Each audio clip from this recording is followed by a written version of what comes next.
Hello guys, कैसे हैं आप सब लोग। सोल हीलर की एपिसोड 01 के साथ हाजिर हूँ। तो एपिसोड 1 की शुरुआत में हमें इस जगह के बारे में बताया जाता है कि इस जगह को फाइटिंग स्पिरिट मेनलैंड कहा जाता है और फाइटिंग स्पिरिट मेनलैंड के ऊपर सिर्फ स्ट्रेंथ ही सब कुछ है। अगर आपके पास स्ट्रेंथ है तो आपके पास सब कुछ है, और अगर आपके पास स्ट्रेंथ नहीं है आप एक बहुत ही लो लाइफ के बंदे हैं। अगर यहाँ पर आपको फाइटिंग स्पिरिट मेनलैंड में इज्जत चाहिए तो वो आप अपनी इज्जत खुद करवा सकते हैं। अगर आपके पास मार्शल आर्ट्स के स्किल्स हैं, यहाँ पर जो भी मास्टर्स होंगे जिनके पास मार्शल आर्ट्स के स्किल्स होंगे और जिनके पास स्ट्रेंथ होगी उनको यहाँ पर फाइटिंग स्पिरिट्स मास्टर कहा जाता है। तो यहाँ पर फाइटिंग स्पिरिट मास्टर्स के पावर के हिसाब से 9 लेवल्स होते हैं। सबसे नीचे लेवल 1 होता है और सबसे टॉप पर लेवल 9 होता है। अपने आप को लेवल अप से लेवल 2 तक पहुँचाने के लिए किसी को भी बहुत ज्यादा मेहनत करना पड़ती है। सालों की मेहनत के बाद जब आप अपनी बॉडी के अंदर बहुत सारी सोल पावर को इकट्ठा कर लेंगे, यानी कि बहुत सारी स्पिरिचुअल एनर्जी को, तो उसके बाद आप लेवल अप कर सकते हैं और सेकंड लेवल पर पहुंच जाएंगे। लेकिन ऐसा करना बहुत ज्यादा मुश्किल है, इस काम में बहुत सारे साल लग सकते हैं। लेकिन साथ ही यहाँ पर यह भी बताया जाता है कि अगर कोई भी यहाँ पर फाइटिंग स्पिरिट मेनलैंड में 12 साल की उम्र तक अपनी फाइटिंग स्पिरिट को अवेकन नहीं कर पाता तो जिंदगी में कभी भी अपनी फाइटिंग स्पिरिट को दोबारा अवेकन नहीं कर पाएगा। चाहे वो अपनी बाकी की सारी जिंदगी कितनी ही कोशिश क्यों ना कर ले, वो अपनी फाइटिंग स्पिरिट को एक्टिवेट नहीं कर सकता। तो ये तो थी सारी स्टोरी हमारे फाइटिंग स्पिरिट मेनलैंड की, कि यहाँ पर क्या कुछ होता है और यहाँ पर क्या कुछ होने वाला है। अब ये यहाँ से शुरू होगा। तो एपिसोड की शुरुआत में लू फैमिली का सीन दिखाया जाता है। हमारे हीरो का नाम लू चैन है, जो कि लू फैमिली का यंग मास्टर है। लू चैन के फादर चिल्लाकर अपने बेटे से कहते हैं, लू चैन जल्दी से अपने घुटनों पर बैठो। और लू चैन अपने घुटनों पर बैठ जाता है। वो अपने बेटे पर बहुत ज्यादा गुस्सा हो रहे होते हैं और उसे कहते हैं, तुम बिल्कुल एक कचरा हो। हमारी उम्र 12 साल हो चुकी है लेकिन तुमने अभी तक अपनी फाइटिंग स्पिरिट को अवेकन नहीं किया। हमने तुम्हें अपनी फैमिली का यंग मास्टर बनाया लेकिन तुमने हमारी लू फैमिली के ऊपर एक बहुत बड़ा दाग लगा दिया है। तो लू चैन के फादर उसके ऊपर इसलिए बहुत ज्यादा गुस्सा है क्योंकि यहाँ पर जी फैमिली के एल्डर आए हुए हैं और जी फैमिली की लड़की भी उनके साथ ही है। बहुत साल पहले जब लू चैन छोटा था तब जी फैमिली के एल्डर ने अपनी बेटी की एंगेजमेंट इस लड़के के साथ कर दी थी, यानी लू चैन के साथ की थी। अब जबकि 12 साल की उम्र में इसने अपनी स्पिरिचुअल एनर्जी को एक्टिवेट नहीं किया, जी फैमिली वाले यहाँ पर इस एंगेजमेंट को तोड़ने के लिए आए हैं और इसी वजह से लू फैमिली के पैट्रियार्च बहुत ज्यादा गुस्से में है, उनका नाम बदनाम हो रहा है। जी फैमिली के पैट्रियार्च मास्टर लू से कहते हैं, मास्टर लू आप इतना ज्यादा गुस्सा क्यों हो रहे हैं। वैसे भी इन दोनों के एंगेजमेंट का फैसला बचपन में किया गया था और वो फैसला हम लोगों ने कोई सीरियसली नहीं लिया। आपको इस पर गुस्सा होने की जरूरत नहीं है। जी फैमिली के पैट्रियार्च अपनी बेटी जिसका नाम जीरू है वो उसकी तारीफ करते हुए कहते हैं, मेरी बेटी एक बहुत ही बड़ी टैलेंटेड लड़की है, एक बहुत बड़ी जीनियस है। इसने अपनी फाइटिंग स्पिरिट को लेवल 5 तक अवेकन कर लिया है और बहुत ही जल्दी इस जीरो का एडमिशन होने वाला है, वो भी मार्शल अकेडमी में। और आपको पता है कि मार्शल अकेडमी में एडमिशन होना कितनी बड़ी बात है और इसलिए हम लोग चाहते हैं कि इस एंगेजमेंट को खत्म कर दिया जाए क्योंकि हमारी बेटी तो मार्शल अकेडमी में जाने वाली है और आपका लू चैन ये एक बेकार लड़का है। 12 साल की उम्र तक पहुँच चुका है लेकिन अभी तक भी इसकी फाइटिंग स्पिरिट अवेकन नहीं हुई। यहाँ तक कि पूरे वुलिंग प्रोविंस को इस बारे में पता चल चुका है कि आपकी फैमिली का ये लड़का ये बेकार है, एक कचरा है, इससे ज्यादा कुछ नहीं। जबकि लू चैन भी वहाँ पर चुपचाप बैठा अपनी सारी इंसल्ट सुन रहा होता है। तो यहीं पर जी फैमिली के पैट्रियार्च के साथ एक और लड़का होता है। तो इस लड़के का नाम ल्यू होता है और ये लड़का मार्शल अकेडमी का एक स्टूडेंट है, इसीलिए ये बहुत ज्यादा एरोगेंट है क्योंकि मार्शल अकेडमी में एडमिशन लेना कोई आम सी बात नहीं है। ये लड़का भी यहाँ पर इन सारे बड़ों में बात करते हुए कहता है, मैं यहाँ पर अपनी मार्शल अकेडमी को रिप्रेजेंट कर रहा हूँ क्योंकि मुझे अपनी मार्शल अकेडमी वालों ने यहाँ पर भेजा है जीरो को चेक करने के लिए कि क्या वाकई में वो इतनी बड़ी जीनियस है या नहीं। और यहाँ पर आने के बाद मैंने देखा है कि जीरो वाकई में एक बहुत बड़ी जीनियस है। अब क्योंकि ये मार्शल अकेडमी की एक स्टूडेंट बनने वाली है और मेरी जूनियर है तो मैं नहीं चाहता कि इस लड़की की एंगेजमेंट किसी ऐसे लड़के के साथ हो जो कि बेकार है, एक ऐसा लड़का जो कि अपनी मार्शल स्पिरिट को भी अवेकन नहीं कर सकता। मुझे लगता है कि लू फैमिली के हेड को इस बारे में सोचना चाहिए। लू फैमिली के हेड यानी कि लू चैन के फादर वो भी उस लड़के की तरफ देखते हैं और कहते हैं, ये लड़का बहुत ज्यादा एरोगेंट है। यहाँ पर हम सभी बड़ों में ये किस तरह बात कर रहा है लेकिन मुझे इसकी सारी बातों को इग्नोर करना पड़ेगा क्योंकि ये मार्शल अकेडमी का स्टूडेंट है। काश मेरा बेटा भी मार्शल अकेडमी का स्टूडेंट बन पाता, लेकिन क्या करें, अब तो कुछ भी नहीं किया जा सकता। वो उनसे कहता है, ठीक है मैं आप लोगों की बात को समझ गया हूँ। अब जबकि मार्शल अकेडमी के रिप्रेजेंटेटिव स्टूडेंट ने हमसे ये बात की है, चलो ठीक है हम लोग इस एंगेजमेंट के बारे में भूल जाते हैं। जी फैमिली के पैट्रियार्च कहते हैं, फैमिली हेड मुझे लगता है कि आपने मेरी बात को गलत समझा है। हम लोग ये नहीं चाहते कि आप यहाँ पर इस एंगेजमेंट को कैंसिल करें, हम ये चाहते हैं कि आप इस एंगेजमेंट को कम्प्लीटली कैंसिल करें। और मुझे लगता है कि आप मेरी बात को समझ सकते हैं कि मैं यहाँ पर क्या कहना चाह रहा हूँ क्योंकि आप भी अच्छी तरह से जानते हैं कि आपके बेटे ने मार्शल स्पिरिट को अभी तक अवेकन नहीं किया और आपका बेटा लू चैन हमारी बेटी जीरो के बिल्कुल भी लायक नहीं है। तो हमारा हीरो इतनी ज्यादा इंसल्ट करवाने के बाद उठकर खड़ा हो जाता है और उनसे कहता है, तुम सभी लोग यहाँ पर मुझे मिलकर बुली कर रहे हो सिर्फ इसी वजह से कि मैंने अभी तक अपनी स्पिरिचुअल एनर्जी को अवेकन नहीं किया। फादर उसको उठता हुआ देखते हैं तो बहुत ज्यादा गुस्सा हो जाते हैं और अपनी पावर्स को यूज करते हुए उसके ऊपर अटैक करते हैं और उसे फिर से नीचे गिरा देते हैं और कहते हैं, तुम्हें किसने कहा कि उठकर खड़े हो जाओ, तुम्हें बड़ों के सामने बैठने की तमीज नहीं है। लू चैन पीछे गिरने के बाद अपने फादर से कहता है, फादर आप इन सभी के सामने मेरे साथ ऐसा कैसे कर सकते हैं। फादर उसे कहते हैं तुम मुझे दोबारा फादर मत कहना, तुम मेरे बेटे नहीं हो, बल्कि मैंने तुम्हें गोद लिया था और जो मेरी सबसे बड़ी गलती है मैं तुम्हारे जैसे कचरे को उठाकर अपनी फैमिली में ले आया। तुम्हारे ऊपर हम लोगों ने इतने सारे रिसोर्सेज को खर्च किया, लेकिन फिर भी तुम अपनी स्पिरिचुअल एनर्जी को अवेकन नहीं कर पाए। तुम हमारी लू फैमिली के नाम पर एक बहुत बड़ा दाग हो, इसलिए मेरी नजरों से दफा हो जाओ। लू चैन भी चिल्लाकर अपने फादर से कहता है फादर जी आप क्या कह रहे हैं, मैं आपका बेटा हूँ, आप मुझसे इस तरह कैसे बात कर सकते हैं। तो फादर यहाँ पर लू चैन से कहते हैं तुम्हारे जैसे कचरे की मेरी लू फैमिली में कोई भी जगह नहीं है, इसलिए मैं आज यहाँ पर सभी पैट्रियार्च के सामने ये फैसला करता हूँ कि लू चैन आज से हमारी लू फैमिली का हिस्सा नहीं है, जाओ और यहाँ से दफा हो जाओ, कहीं दूर चले जाओ। तो लू चैन फिर से उठकर खड़ा हो जाता है और साथ ही वो हंसना शुरू कर देता है और हंसकर कहता है फादर यहाँ पर आपने एक बहुत बड़ी गलती कर दी है, आपने अपनी प्राइड की खातर, आपने अपनी राइवलरी की खातर और अपने फायदे को देखने की खातर अपने ही बेटे को अपने घर से निकाल रहे हैं जो कि आपका सगा बेटा है, और आप यहाँ पर सभी के सामने कह रहे हैं कि मैं आपका बेटा नहीं हूँ।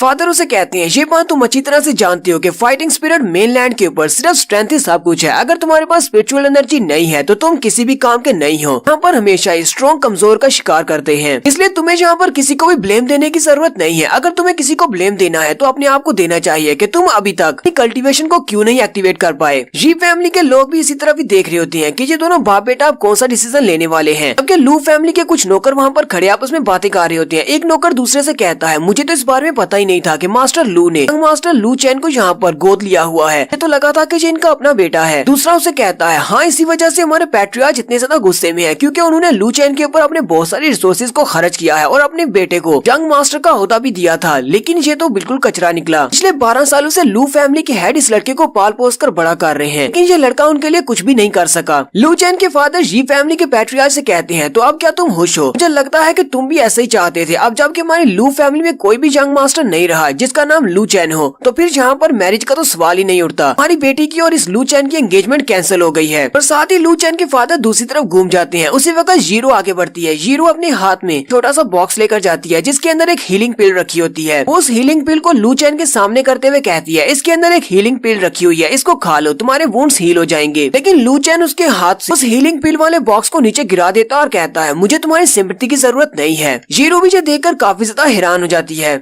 लू चैन उसके हाथ से वो पिल गिराने के बाद पीछे की तरफ मुड़ जाता है, वो वहाँ से जाने लगता है। तो उसी वक्त स्टूडेंट ल्यू आगे बढ़ता है और उसका बाजू पकड़ लेता है और उसे कहता है तुम्हारी हिम्मत कैसे हुई मेरी जूनियर स्टूडेंट के साथ इस तरह का बर्ताव करने की? उसने जहाँ पर तुम्हारे साथ कुछ भी बुरा नहीं किया, वो तो यहाँ पर तुम्हारी हेल्प कर रही थी, लेकिन तुमने उसके साथ इतना बुरा बर्ताव किया। ल्यू जैसे उसके बाजू को पकड़ता है तो लू चैन काफी गुस्सा हो जाता है और गुस्सा होने की वजह से उसके पास से उसकी स्पिरिचुअल एनर्जी भी रिलीज हो रही होती है। वो उसे कहता है तो तुम क्या चाहते हो कि उसके इस एहसान के बदले में उसके सामने अपना सर झुका दूं या फिर अपना माथा रगड़ूं, या फिर तुम चाहते हो कि मैं जी फैमिली वालों को इस बात के लिए थैंक यू बोलूं कि जिनकी वजह से मेरे फादर ने मुझे अपना बेटा मानने से इनकार कर दिया और मैं अपने घर से निकाला जा रहा हूँ। लू चैन गुस्से के साथ ये बात करने के बाद पीछे की तरफ मुड़ जाता है कि ल्यू भी उसके हाथ को छोड़ देता है क्योंकि उसकी बॉडी के अंदर से उसे काफी सारी स्पिरिचुअल एनर्जी महसूस होती है। लू चैन जाने से पहले उन सभी से कहता है मेरी एक बात को याद रखना, एक दिन मैं वापस आऊंगा और तुम सभी लोग इस बात के लिए पछताओगे कि तुम सभी ने मेरे साथ कितना बुरा बर्ताव किया है। और इतना कहने के बाद लू चैन वहाँ से बाहर निकल जाता है, जबकि वो स्टूडेंट ल्यू अपने हाथ की तरफ देखता और कहता है बस थोड़ी देर के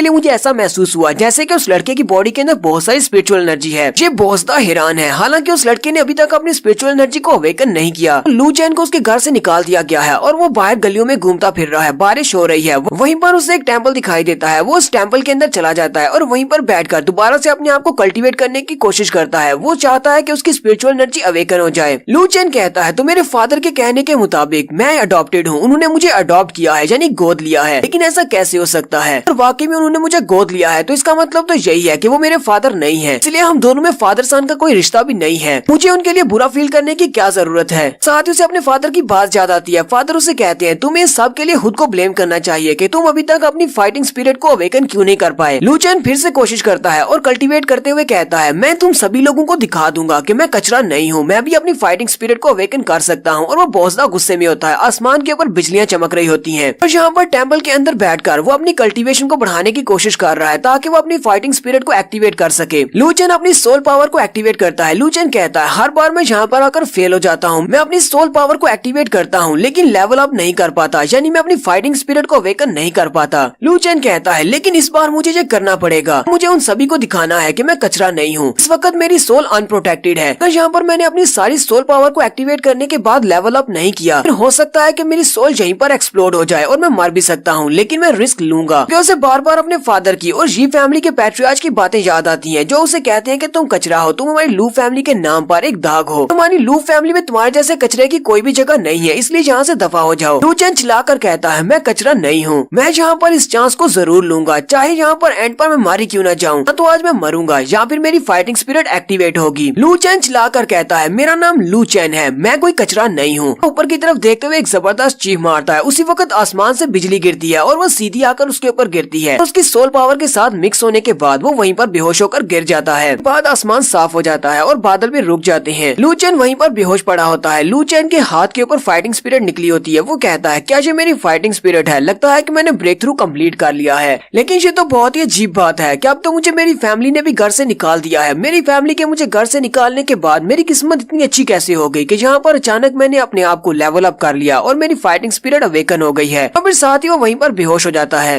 तो लू चैन के बेहोश होने के बाद वहीं पर उसे सुबह हो जाती है। सुबह के वक्त उसी टेम्पल के बाहर दो छोटे लड़के आते हैं और वो दोनों ही भिखारी होते हैं। वो उस टेम्पल का दरवाजा खोलकर जैसे ही अंदर आती हैं तो छोटे वाला अंदर आती कहता है ब्रदर यहाँ पर तो कोई पहले से घुसा हुआ है। तो इन दोनों भिखारी बच्चों ने इस ओल्ड टेम्पल को अपना बेस बनाया हुआ है। बड़े भाई का नाम जाओ सैन होता है। जाओ सैन कहता है इस बंदे की हिम्मत कैसे हुई यहाँ पर हमारे बेस पर आकर चीजें चोरी करने की। और वो जल्दी से बड़े गुस्से के साथ आगे बढ़ता है उसे देखने के लिए कि आखिर ये बंदा है कौन और यहाँ पर क्या कर रहा है। लेकिन लू चैन तो वहाँ पर बेहोश पड़ा होता है। छोटा भाई उसके इशारा करते हुए कहता है जाओ सैन क्या ये मर गया? जाओ सैन उसके सर में थप्पड़ मारता है और उसे कहता है बेवकूफ कहीं के, मैंने कौन सा उसे चेक किया है, मुझे कैसे पता होगा कि वो जिंदा है या मरा हुआ है। फिर जाओ सैन आगे बढ़ता है और उसकी सांस को चेक करते हुए कहता है मुझे लगता है कि ये लड़का एक बहुत ही सीवियर ट्रॉमा में है क्योंकि इसकी सांस चल रही है लेकिन ये बेहोश है। ऊपर से इसकी हालत बहुत ज्यादा खराब लग रही है। अगर कोई नॉर्मल इंसान होता तो वो तो अब तक मर चुका होता। छोटा भाई जाओ सैन से कहता है जाओ सैन मुझे लगता है कि ये एक फाइटिंग स्पिरिट मास्टर है। उसका भाई उसे कहता है नहीं ये एक फाइटिंग स्पिरिट मास्टर कैसे हो सकता है, जरा इसकी एज तो देखो, इसकी एज हमारे जितनी है, इतनी सी एज में एक फाइटिंग स्पिरिट मास्टर कैसे बन सकता है? अगर वाकई में ये एक फाइटिंग स्पिरिट मास्टर होता तो ये यहाँ पर इस टेम्पल में क्या कर रहा होता? हम भिखारियों के टेम्पल में। इसके पीछे तो कोई बहुत बड़ी फैमिली होनी चाहिए थी जो इसको सपोर्ट करती और ये किसी फैमिली का यंग मास्टर होता। तो छोटे भाई का नाम जाओ वू है। जाओ सैन जाओ वू से कहता है जाओ वू मैं अपोथेकेरी में जा रहा हूँ, मुझे लगता है कि वहाँ पर जाने से मुझे कुछ हीलिंग मेडिसिन मिल सकती है जिससे हम लोग इसका इलाज कर सकते हैं। जाओ वू से कहता है लेकिन ब्रदर आज हम लोगों ने बैगिंग करके ज्यादा पैसे नहीं कमाए, हमारे पास तो बस थोड़े से कॉइन्स हैं और इतने कॉइन्स के साथ हम लोग मुश्किल से खाना खरीद पाएंगे, क्या तुम्हें लगता है कि इतने कॉइन्स से हम इसके लिए मेडिसिन ला सकते हैं? जाओ सैन उसे कहता है छोटे मेरी एक बात हमेशा याद रखना, हमेशा उसी की मदद करनी चाहिए जिसे मदद की जरूरत हो और इसकी जान बचाना बहुत ज्यादा जरूरी है। पहले इसकी जान बचाते हैं, खाना बाद में देख लेंगे। और साथ ही वो बाहर निकल जाता है। जाओ भी इसके पीछे भागता और कहता है मुझे भी तुम्हारे साथ आने दो, मैं भी तुम्हारे साथ चलता हूँ। लू चैन भी अपनी हल्की सी आंखें खोलकर उनको देख रहा होता है कि वो दोनों उसके लिए मेडिसिन लेने के लिए जा रहे हैं। तो नेक्स्ट सीन हमारा रात के वक्त का होता है। वो दोनों भाई वहीं पर आकर बैठ जाते हैं और उसके लिए मेडिसिन लेकर आए होते हैं और उन दोनों की हालत काफी ज्यादा खराब होती है क्योंकि उन दोनों ने किसी से बहुत ज्यादा मार खाई है। जाओ वो अपने बड़े भाई से कहता है ब्रदर हमने मेडिसिन तो इसको खिला दी है लेकिन ये ठीक क्यों नहीं हो रहा, आयुषी अभी तक उठा क्यों नहीं?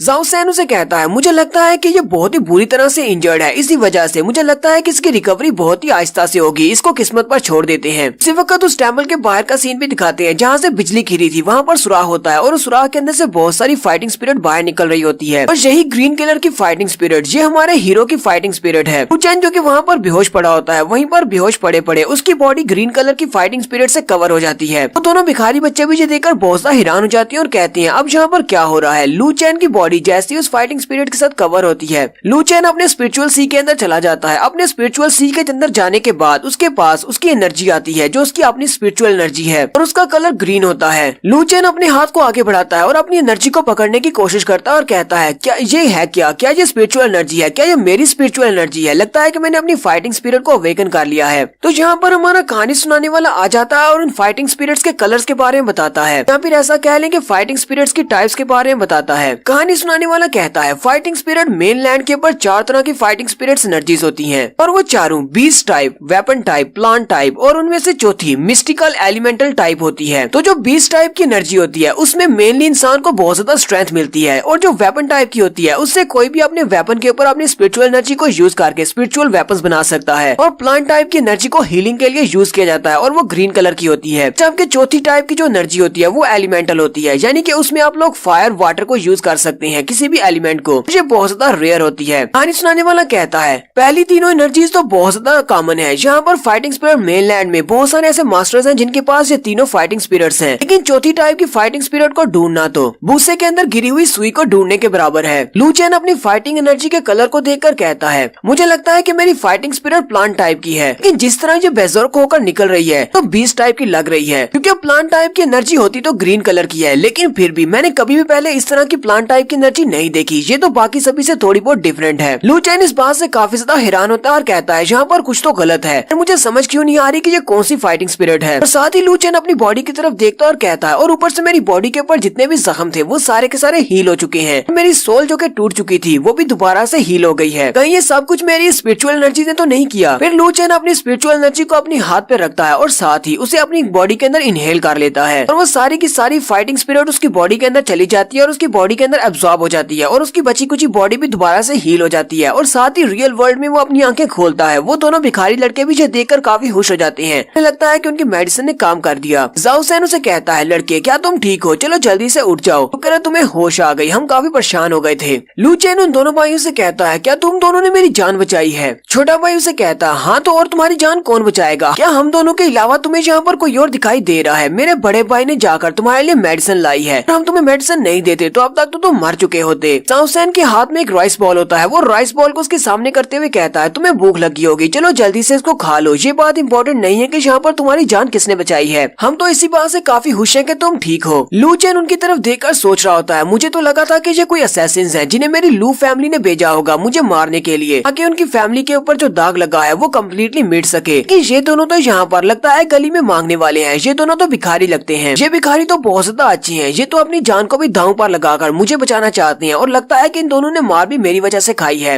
लू चेन उसके हाथ से राइस बॉल ले लेता है और उसे कहता है तुम्हारा बहुत बहुत शुक्रिया। जाओ सैन हंसते हुए उससे कहता है तुम्हें शुक्रिया कहने की जरूरत नहीं है, आज के बाद तुम मेरी प्रोटेक्शन में हो। आज इसको खा लो और उसके बाद आराम से सो जाओ, कल सुबह मैं तुम्हारे लिए और भी अच्छा खाना लेकर आऊंगा। छोटा भाई अपने बड़े भाई से कहता है जाओ सैन ये तुम क्या कह रहे हो, तुम वाकई में दोबारा उसी गली में जाने वाले हो क्या? तुम्हें पता नहीं है कि आज हमें वहाँ पर कितनी मार पड़ी है? तुम्हें पता है ना कि वो गली सिस्टर हांग के टेरिटरी है और हम लोग वहाँ पर जाकर भीख नहीं मांग सकते। आज उन्होंने हमें इतना ज्यादा पीटने के बाद ये सिर्फ एक वार्निंग दी है, अगली बार हम लोग उनके इलाके में गए तो वो लोग हमें मार मार कर मार ही डालेंगे। जाओ सैन खांसते हुए उसे चुप कराने की कोशिश करता है और कहता है इस बात से क्या फर्क पड़ता है कि उन्होंने हमें मारा है, आज तुम्हें किस बात का डर है? तुम्हें पता है ना कि सिस्टर हांग की टेरिटरी में उस गली में जाकर हमें ज्यादा भीख मिलती है, यहाँ पर तो इतने लोग भी नहीं है, जबकि हमारे पास एक तीसरा बंदा भी है। अब हमारी फैमिली में एक और मेंबर आ गया है तो हमें इससे भी खाना खिलाना होगा, इसके लिए भी तो मांगना पड़ेगा, तो हमें सिस्टर हांग की गली में जाना ही पड़ेगा भीख मांगने के लिए। जाओ अपने भाई से कहता है लेकिन ब्रदर अगर वो लोग हमें दोबारा से मिले तो हमें बहुत ज्यादा पीटेंगे और हो सकता है कि इस बार हमें मार डालें। जाओ सैन अपने छोटे भाई से कहता है तुम्हें डरने की जरूरत नहीं है, जब तक तुम्हारा बड़ा भाई तुम्हारे साथ है तुम्हें कोई भी हाथ नहीं लगा सकता। और जाओ सैन को किसी से भी डर नहीं है, मैं जहाँ पर जाऊँ उस गली में जाकर बैगिंग कर सकता हूँ, यानी वहाँ पर जाकर भीख मांग सकता हूँ, कोई मुझे नहीं रोकेगा। लू चैन भी उसकी बात सुनने के बाद मुस्कुराना शुरू कर देता है। लू चैन वहीं पर बैठकर दोबारा से अपने आप को कल्टीवेट करता है ताकि वो अपनी सेल्फ हीलिंग को कंप्लीट कर सके। उसी वक्त लू चैन को बाहर से आवाज आती है। वो दोनों भाई वापस आ जाते हैं, लेकिन इस बार बड़े भाई जाओ सैन की हालत काफी ज्यादा खराब है। छोटे भाई ने उसे सहारा दिया होता है और उसे कहता है जरा संभल कर चलो। लू चैन जल्दी से बाहर निकलता है और कहता है तुम दोनों को क्या हुआ? वो जाओ सैन को अंदर ले आते हैं और आकर लिटा देते हैं। लू चैन उसके कपड़ों को हटाता है तो उसकी बॉडी के ऊपर बहुत सारे जख्मों के निशान होते हैं, किसी ने उसे बहुत ही बुरी तरह से पीटा होता है। लू चैन छोटे भाई से पूछता है आखिर ये सब कुछ इसके साथ किसने किया है? जाओ लू चैन को बताता है कि हम लोग भीख मांगने के लिए गए थे सिस्टर हांग की टेरिटरी में और वहाँ पर जाने के बाद कुछ लोगों ने हमें पीटना शुरू कर दिया और वो सारे सिस्टर हांग के लोग थे। वो लोग भी भिखारी हैं, लेकिन वो लोग हमें अपनी गली में भीख नहीं मांगने देते। जाओ सैन ने उनको रोकने की कोशिश की, लेकिन वो काफी ज्यादा थे और काफी स्ट्रॉन्ग भी थे। उन्होंने हमें बहुत ही बुरी तरह से पीटा। जाओ सैन को तो कुछ ज्यादा ही पीटा है। लू चैन उसकी बात सुनने के बाद काफी ज्यादा गुस्से में होता है, क्योंकि वो जिस सिस्टर हांग की बात कर रहा है वो सिस्टर हांग लू फैमिली की है। वो कहता है कि हमारे लू फैमिली वाले इतने ज्यादा बदमाश हैं कि वो इन भिखारियों को अपनी गली में भीख भी नहीं मांगने देते। मैंने पहले कभी इस बारे में क्यों नहीं सुना? लू चैन अपनी हीलिंग पावर्स को यूज करते हुए जाओ सैन की बॉडी को हील करने की कोशिश करता है। लू चैन कहता है जब मैं अपनी माइंड के अंदर था उसी वक्त मुझे महसूस हुआ था कि मेरी जो फाइटिंग स्पिरिट है वो किसी को भी हील कर सकती है, क्योंकि मेरी बॉडी के ऊपर जितनी भी इंजरीज थी वो सारी की सारी मेरी फाइटिंग स्पिरिट से ही हील हुई हैं। ये तो बहुत ही हैरान करने वाली बात है कि अगर मेरे पास प्लांट टाइप की एनर्जी है तो ये किसी को हील कैसे कर सकती है। लू चेन इसी बारे में सोच रहा होता है। लू चेन कहता है कहीं ऐसा तो नहीं कि मैं एक सोल हीलर बन गया हूँ। तो यहीं पर हमारा कहानी सुनाने वाला सोल हीलर के बारे में बताता है। वो कहता है कि सोल हीलर और स्पिरिट डिवाइस मास्टर ये दो बहुत ही स्पेसिफिक मास्टर्स हैं और जो लाखों करोड़ों में एक होते हैं। फाइटिंग स्पिरिट मास्टर्स के दरमियान में भी एक सोल हीलर को ढूंढ पाना बहुत ज्यादा मुश्किल है। जहाँ तक कि सोल हीलर के बारे में तो ऐसा भी कहा जाता है कि अगर एक सोल हीलर इतना ज्यादा पावरफुल हो कि अपने 9th लेवल तक पहुंच जाए तो वो तो एक मुर्दा को भी जिंदा कर सकता है। और यहाँ पर फाइटिंग स्पिरिट मेनलैंड में अगर कोई सोल हीलर होता है तो उसे गॉड के बराबर ही समझा जाता है। उसे समझा जाता है कि उसके पास डिवाइन पावर। भाई से कहता है तुम्हारा भाई बिल्कुल ठीक है, मैंने अपनी एनर्जी को यूज करते हुए इसके इंटरनल ऑर्गन्स को तो ठीक कर दिया है और फिलहाल ये खतरे से बाहर है। अभी के लिए ये जिंदा है, अभी के लिए नहीं मरेगा। छोटा लड़का कहता है तो क्या तुम एक सोल हीलर हो? लू चेन उसे कहता है नहीं, मुझे फिलहाल इस बारे में नहीं पता कि मैं एक सोल हीलर हूँ या नहीं, लेकिन मेरी फाइटिंग स्पिरिट किसी को भी हील कर सकती है। ये बहुत ही अमेजिंग बात है। लेकिन फिलहाल मेरे पास जितनी कल्टीवेशन है अपनी फाइटिंग स्पिरिट की मदद से मैं किसी की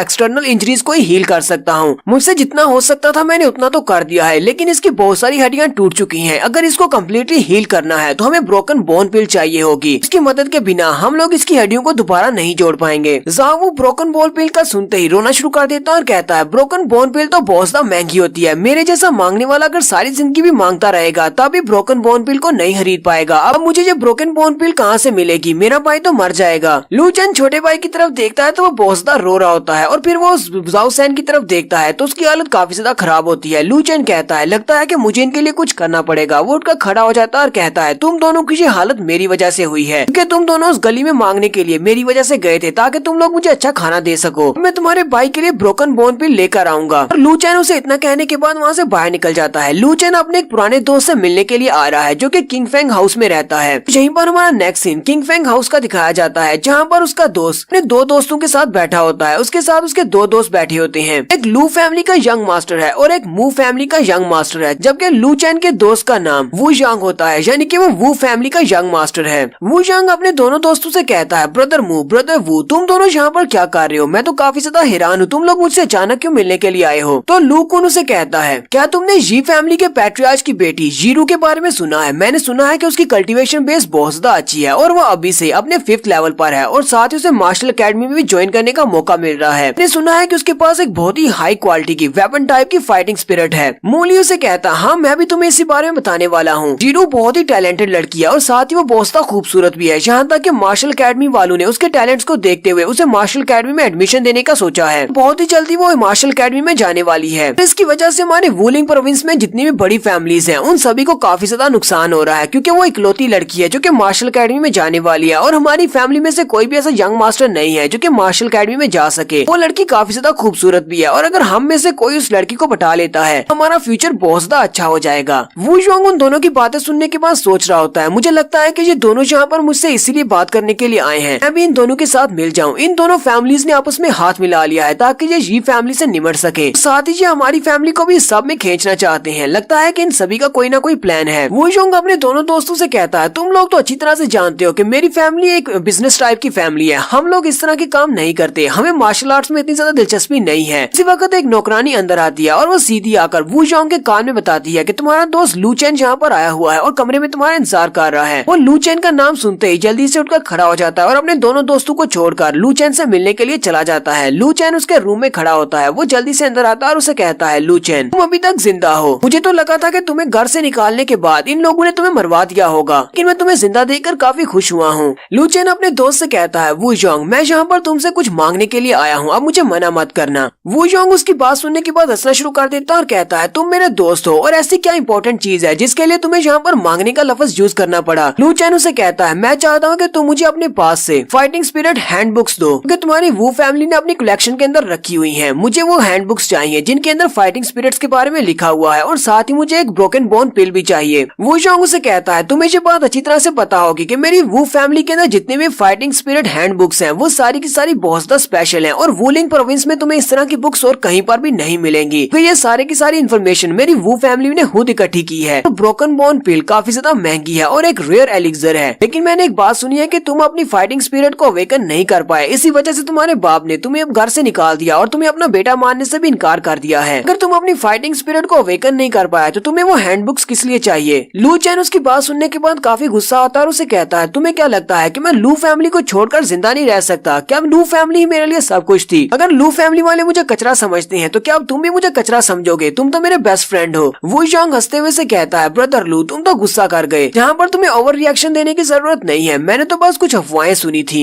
लू चैन उसे कहता है, मुझे लगता है कि तुम भी बाकी सभी की तरह मुझे बेकार समझते हो। चलो ठीक है, मैं तुम्हें दिखाता हूँ कि मैं आखिर कितने लायक हूँ। और साथ ही वो उसे जोर से धक्का देता है, पीछे दीवार के साथ पटक देता है। उसका दोस्त पीछे दीवार के साथ पटकता है और साथ ही उठने के बाद गुस्से के साथ उसे कहता है, क्या तुम यहाँ पर मुझे मारना चाहते हो? और सिर्फ इसी वजह से कि मैंने तुम्हें ब्रोकन बोन पिल और हैंडबुक्स नहीं दी। लू चैन साथ ही अपनी हीलिंग पावर्स को एक्टिवेट करता है और उसे हील करना स्टार्ट करता है। पहले जो कि उसका दोस्त गुस्सा हो रहा था वो वहीं पर शांत हो जाता है और कहता है, ये क्या, मेरी तो सारी इंजरीज हील हो गई हैं। फिर वो लू चैन की तरफ देखता है, क्या है ये स्पिरिचुअल एनर्जी कहाँ से निकल रही है? वो उसे कहता है, ब्रदर लू क्या तुमने अपनी स्पिरिचुअल एनर्जी को अवेकन कर लिया? ये तुम्हारी स्पिरिचुअल एनर्जी है और तुम्हारी स्पिरिचुअल एनर्जी को देखकर तो लगता है कि तुम एक सोल हीलर बन गए हो। लू चैन कहता, हाँ मैंने अपनी स्पिरिचुअल एनर्जी को एक्टिवेट कर लिया है, लेकिन मुझे ये नहीं पता कि मैं एक सोल हीलर हूँ या नहीं, लेकिन मेरी एनर्जीज किसी को भी हील कर सकती हैं। और वैसे भी ये कोई बड़ी बात नहीं है, मेरे पास जितनी भी सोल एनर्जी थी वो सारी की सारी वेस्ट हो गई, सिर्फ लेवल 2 तक ही मैं अपने आप को लेवल अप कर सका हूँ। वू जोंग उसे कहता है, तुम्हारे बारे में जितनी भी अफवाहें थी कि तुम बेकार हो, तुम एक कचरा हो, वो सारी गलत है।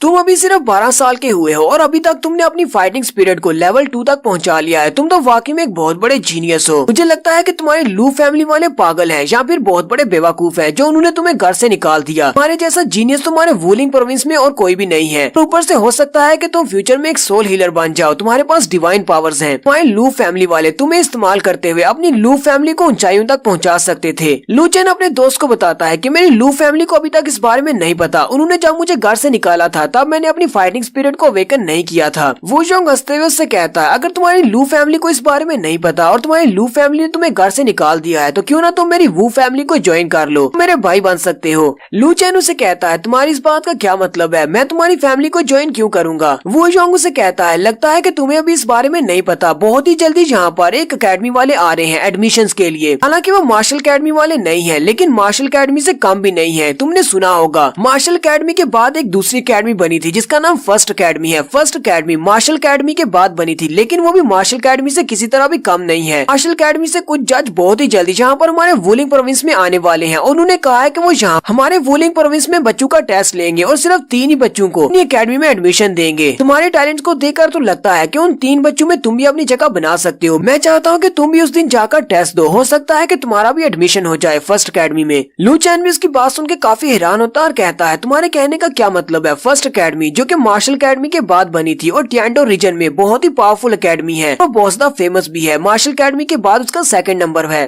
वू जोंग उसे कहता, हाँ मैं उसी अकेडमी की बात कर रहा हूँ। वो लोग यहाँ पर बहुत ही टैलेंटेड बच्चों को इसलिए ढूंढ रहे हैं क्योंकि पिछले कई सालों से मार्शल अकेडमी वालों ने उन्हें अपने आप से आगे नहीं निकलने दिया और हर बार वो फाइट में मार्शल अकेडमी से हार जाते हैं। इसी वजह से इनकी अकेडमी की रेटिंग बहुत ज्यादा कम होती जा रही है, लेकिन फिर भी टेंडो किंगडम में इनकी अकेडमी सबसे बेस्ट है। अगर तुम इस अकेडमी में चले जाते हो और तुम्हारा एडमिशन हो जाता है तो मेरी वू फैमिली की तरफ से जाते हो तो फिर हमारा यहाँ पर बहुत ज्यादा बोलबाला हो जाएगा, यानी कि हमारी फैमिली बहुत ज्यादा फेमस हो जाएगी। सिर्फ इतना ही नहीं, अगर तुमने एग्जामिनेशन को पास कर लिया, इसमें एडमिशन लेने के काबिल पाए गए तो तुम्हें वहाँ पर इनाम दिया जाएगा और इनाम में तुम्हें मेरिडियन एक्टिवेशन पिल दी जाएगी। तो यहाँ पर कहानी सुनाने वाला मेरिडियन एक्टिवेशन पिल के बारे में बताता है। वो कहता है ये एक स्पेशल पिल है, ये एक लेवल 2 की सोल पिल है। इसको निकलने से आपकी बॉडी के अंदर जितनी भी मेरिडियंस होती हैं उन सभी के चैनल्स ओपन हो जाते हैं और आपकी स्पिरिचुअल एनर्जी आपकी पूरी बॉडी के अंदर बह सकती है, वो भी आसानी के साथ। और ये वाली पिल उन बच्चों के लिए बहुत ज्यादा स्पेशल है जो कि अपनी सोल पावर को कल्टीवेट करना चाहते हैं। लेकिन मेरिडियन एक्टिवेशन पिल्स बहुत ज्यादा महंगी होती हैं, इसी वजह से किसी भी बाजार में ये आपको बिकती हुई दिखाई नहीं देंगी। बहुत सारी रिच फैमिलीज ऐसी होती हैं जो इसको अफोर्ड कर पाती हैं। इसके अलावा अपनी में छोटी फैमिलीज के यंग मास्टर हैं, वो इसको अफोर्ड नहीं कर सकते। तो ये दोनों अभी अपने रूम में खड़े बातें कर रहे होते हैं कि बाहर से नौकरानी की आवाज आती है। वो उसे कहती है, यंग मास्टर वो आपके दोनों दोस्त वहाँ पर बैठे आपका इंतजार कर रहे हैं, उन्होंने मुझे भेजा है ताकि मैं आपको वापस बुला सकूं। वो जोंग अपनी नौकरानी से कहता है, जाकर उनको बता दो कि मेरे पास अभी उनके लिए टाइम नहीं है, मैं अपने गेस्ट के साथ बहुत ज्यादा बिजी हूँ, मेरा गेस्ट बहुत ज्यादा इंपॉर्टेंट है। उनको बोलो कि अगर उनके पास टाइम नहीं है तो वापस चले जाएं, बाद में आ जाएं मुझसे मिलने के लिए। नौकरानी कहती है, ठीक है मैं उनको जाकर कह देती हूँ। लू चैन अपने दोस्त से कहता है, तो तुम चाहते हो कि मैं वहाँ पर एक डेडली फाइट में हिस्सा लूँ, क्योंकि जब अकेडमी वाले लोग यहाँ पर आएंगे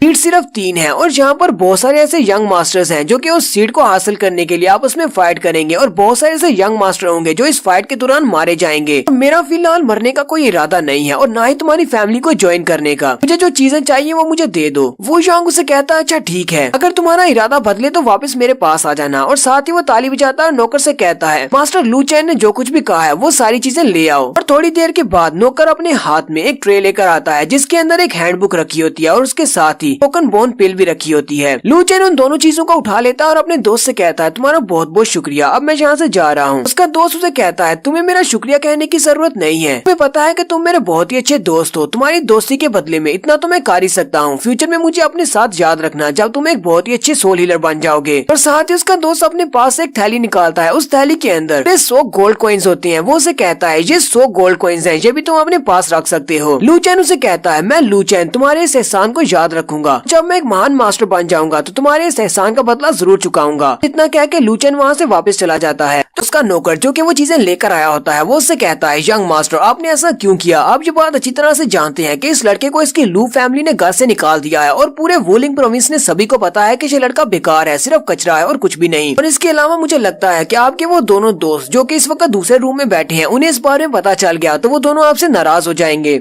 वू जोंग उसे कहता है मेरी फैमिली ने मुझे हमेशा सिखाया है कि हमें सिर्फ उसी की मदद करनी चाहिए जिसे मदद की जरूरत हो, ना कि किसी ऐसे की जिसे मदद की जरूरत ना हो। मैं यहाँ पर इस वक्त फ्यूचर की तरफ देख रहा हूँ और मुझे लगता है कि इस लड़के के पास बहुत सारी पोटेंशियल है और फ्यूचर में ये लड़का एक बहुत ही अच्छा सोल हीलर बन सकता है। तुम्हें पता है कि सोल हीलर होना डिवाइन पावर्स होने के बराबर है। अगर ऐसे किसी के साथ हमारे ताल्लुकात होंगे हमारी फैमिली भी राइज करेगी। और एक ब्रोकन बोन पिल और एक हैंडबुक ये तो बहुत ही थोड़ी कीमत है किसी ऐसे इंसान के साथ रिश्ता रखने के लिए। लू चैन वो सारा सामान लेकर वहाँ से बाहर निकल आता है और साथ ही वो सोच रहा होता है मुझे लगता है कि इस ब्रोकन बोन पिल की मदद से ब्रदर जाओ सैन बहुत ही जल्दी हील हो जाएगा और सिर्फ एक ही महीने वो दोबारा से चलना शुरू कर देगा। लू चैन अभी चलता हुआ जा ही रहा होता है कि उसी वक्त वू जोंग का दोस्त मूली उसके सामने आकर खड़ा हो जाता है और कहता है तो अब मुझे समझ आए कि यंग मास्टर वू ने हम दोनों को जाने का क्यों कह दिया और उसके पास कौन सा इम्पोर्टेंट गेस्ट आया हुआ था जहाँ पर तो लू फैमिली का कचरा आया हुआ है। साथ ही मूली उसे कहता सॉरी मुझे माफ करना पर तुम तो लू फैमिली के बहुत बड़े जीनियस हो। और साथ ही वो हंसना शुरू कर देता है। लू चैन गुस्से के साथ उसे कहता है कुत्ते कहीं के मेरे रास्ते से हट जाओ। मूली उसकी बात सुनने के बाद गुस्सा हो जाता है और कहता है मुझे लगता है कि लू चैन को बहुत ही अच्छा सबक सिखाना पड़ेगा। लू फैमिली का कचरा हम पर हमारे सामने बात करने की कोशिश कर रहा है। उसी वक्त लू चैन का कजन पीछे से निकलता है और वो लू चैन के ऊपर अटैक करने के लिए आगे बढ़ता है। वो जंप करते हुए अपने हाथ के ऊपर अपनी पावर्स को भी रिलीज कर रहा होता है और साथ ही वो लू चैन के ऊपर अपनी पाम से अटैक करता है। लेकिन लू चैन अपनी मुंडी को साइड पे घुमाते हुए उसके अटैक को अवॉइड कर लेता है और अपने आप को उसके अटैक से बचा लेता है। लू कुन भी सामने जाकर खड़ा हो जाता है। लू चैन कहता है अब ये कमीना लू कुन यहाँ पर क्या कर रहा है? मुझे तो लगा था कि दोबारा लू फैमिली के किसी बंदे से सामना नहीं करना पड़ेगा, लेकिन लगता है कि इन सभी को कुचलकर ही आगे बढ़ना पड़ेगा। लू कुन भी गुस्से के साथ उसे कहता है कचरे कहीं के तुम्हारी हिम्मत कैसे हुई फाइट बैक करने की? लू चैन उसकी बात सुनने के बाद हंसना शुरू कर देता है और उसे कहता है तुम यहाँ पर कचरा किसको कह रहे हो? तुम हमारी फैमिली के सेकंड एल्डर के ग्रैंडसन नहीं होते, मेरे कजिन नहीं होते, तो मैंने अभी तक तुम्हारे पर अटैक कर दिया होता और तुम्हारी टांगे तोड़ दी होती। लू कुन और भी ज्यादा गुस्सा हो जाता है जबकि मूली उसे रोक देता है और कहता है तुम्हें इसके साथ फाइट करने की जरूरत नहीं है, ये तो सिर्फ एक कचरा है। मूली फिर से लू चैन का मजाक उड़ाते हुए कहता है मैंने तो सुना था कि जब ये 3 साल की उम्र का था तभी से इसने अपनी स्पिरिट ट्रेनिंग को स्टार्ट किया था ताकि ये अपनी फाइटिंग स्पिरिट को अवेकन कर सके,